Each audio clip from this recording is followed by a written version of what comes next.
اعوذ باللہ من الشیطان الرجیم بسم اللہ الرحمن الرحیم۔ السلام علیکم ورحمۃ اللہ وبرکاتہ۔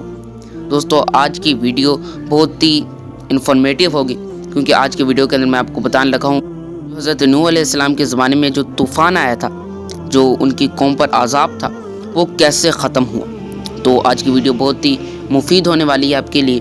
اگر آپ نے اس کے پچھلے 3 حصے نہیں دیکھے تو وہ بھی لازمی دیکھ لیجیے گا، یہ اس سیریز کا آخری پارٹ ہے۔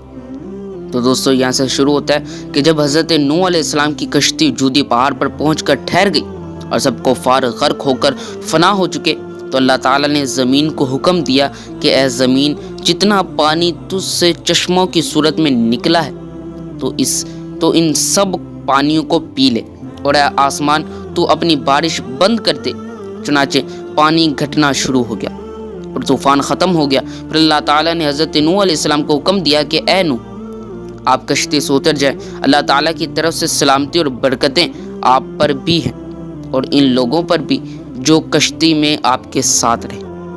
حدیث شریف میں ہے کہ حضرت نوح علیہ السلام نے روئے زمین کی خبر لانے کے لیے کسی کو بھیجنے کا ارادہ فرمایا، تو سب سے پہلے مرغی نے کہا کہ میں روئے زمین کی خبر لاؤں گی۔ تو آپ نے اس کو پکڑ لیا اور اس کے بازوؤں پر مہر لگا کر فرمایا کہ تجھ پر میری مہر ہے، تو پرند ہوتے ہوئے بھی لمبی اڑان نہ اڑ سکے گی اور میری امت تجھ سے فائدہ اٹھائے گی۔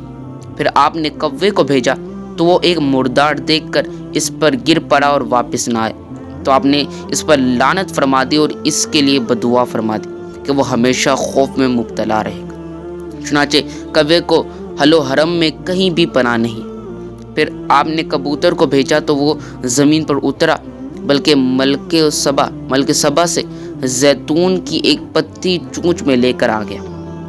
تو آپ نے فرمایا کہ تم زمین پر نہیں اترے، اس لیے پھر جاؤ اور روئے زمین کی خبر لاؤ۔ تو کبوتر دوبارہ روانہ ہوا اور مکہ مکرمہ میں حرم کعبہ کی زمین پر اترا اور دیکھ لیا کہ پانی زمین حرم سے ختم ہو چکا ہے اور سرخ رنگ کی مٹی ظاہر ہو گئی ہے۔ کبوتر کے دونوں پاؤں سرخ مٹی سے رنگین ہو گئے اور وہ اسی حالت میں حضرت نوح علیہ السلام کے پاس واپس آ گیا اور عرض کی کہ اے خدا کے پیغمبر، آپ میرے گلے میں ایک خوبصورت توق عطا فرمائی اور میرے پاؤں میں سرخ خصاب مرحمت فرمائی اور مجھے زمین حرم میں سکونت کا شرف عطا فرمائی۔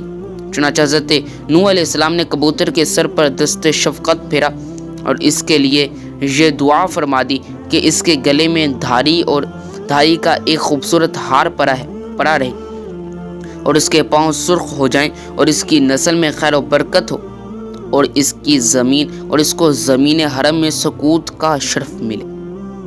درس ہدایت۔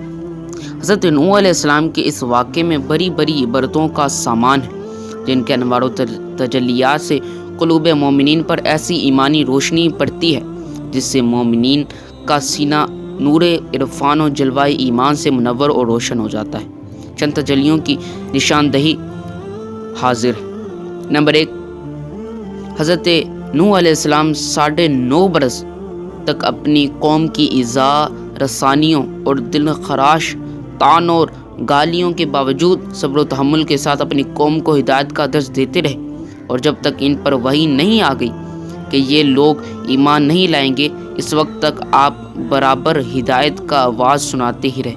جب بذریعہ وحی آپ ان لوگوں کی ایمان سے مایوس ہو گئے تو آپ نے ان ظالموں کے لیے ہلاکت کی دعا فرمائی۔ قوم مسلم کے واعظوں اور ہادیوں کے لیے حضرت نوح علیہ السلام کا سوائے حسنہ چراغ ہدایت و منورہ نور ہے کہ وہ بھی صبر استقامت کے ساتھ برابر تبلیغ اور ارشاد کا کام جاری رکھے۔ نمبر 2، حضرت نوح علیہ السلام اور مومنین طوفان کی عظیم سیلاب میں، جبکہ طوفان کی موجوں پہاڑوں کی طرح سر اٹھا رہی تھی، کشتی پر سوار تھے اور طوفانی موجوں کے سیلاب عظیم میں ایک تنکے کی طرح یہ کشتی ہچکولے کھاتی چلی جا رہی تھی، مگر حضرت نوح علیہ السلام اور مومنین توکل کی ایسی منزل بلند میں تھے کہ نہ ان لوگوں کو کوئی گھبراہٹ تھی نہ کوئی پریشانی۔ اس میں مومنین کے لیے یہ ہدایت ہے کہ بڑی سے بڑی مصیبت کے وقت میں بھی مومنین کو اللہ تعالیٰ پر بھروسہ رکھ کر مطمئن رہنا چاہیے۔ نمبر 3، حضرت نوح علیہ السلام کا بیٹا کنعان کافر تھا۔ اسے پتہ چلتا ہے کہ نیکوں کی اولاد کے لیے یہ ضروری نہیں کہ وہ بھی نیک ہو، بروں کی اولاد اچھی اور اچھوں کی اولاد بری ہو سکتی ہے، جو خداوند تعالیٰ کی معیشت اور مرضی پر موقوف ہے۔ وہ جس کو چاہے اچھا بنا دے اور جس کو چاہے برا بنا دے۔ واللہ تعالی عالم۔ دوستو، آج کی ویڈیو امید کرتا ہوں کہ آپ کو پسند آئی ہوگی۔ یہ سیریز مکمل ہو چکے ہے، یہ آج کی سیریز کی آخری ویڈیو تھی۔ تو اگر آپ کو یہ حضرت نوح علیہ السلام کی سیریز اچھی لگی تو اس ویڈیو کو لائک کر دیں اور کمنٹ کے اندر ضرور بتائیے گا کہ آپ کو یہ اچھی لگی ہے کہ نہیں۔ تو آگے بھی آپ مزید بتا سکتے ہیں کہ کن انبیاء کرام کے سیرت کے اوپر میں ویڈیوز بناؤں، تو انشاءاللہ تعالیٰ آپ کی کہنے پہ میں ان نبیوں کی سیرت کے اوپر بھی انشاءاللہ تعالیٰ ویڈیو بناؤں گا۔